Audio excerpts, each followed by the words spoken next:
Hello everyone, আসসালামু আলাইকুম। Welcome to Nasima's kitchen. আজকে আপনাদের সাথে শেয়ার করছি ব্রেড মালাই রোলের রেসিপি। এর জন্য প্রথমে একটা প্যানে নিয়ে নিচ্ছি 500 ml লিকুইড দুধ।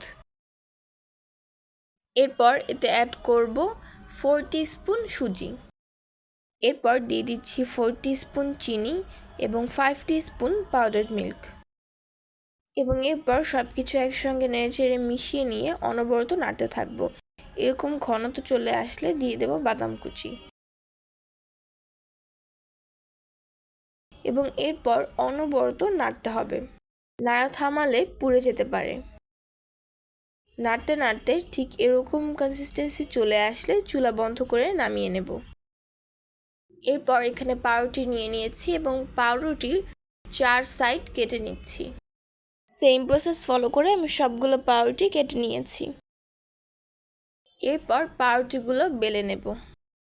এবার সেই বানিয়ে রাখা সুজি এবং দুধের ক্ষীর পাউরুটির উপর দিয়ে ফোল্ড করে নিচ্ছি।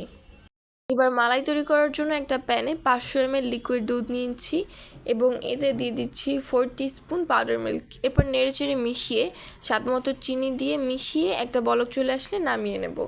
এরপর রুম টেম্পারেচারে আসলে সেই বানিয়ে রাখা রোলগুলোর উপরে দিয়ে দিচ্ছি। 2 ঘন্টার জন্য ফ্রিজে রেখে দেব। তৈরি হয়ে গেল মজাদার ব্রেড মালাই রোল। আজকের ভিডিওটি এই পর্যন্তই। দেখা হচ্ছে নেক্সট ভিডিওতে। আল্লাহ হাফেজ।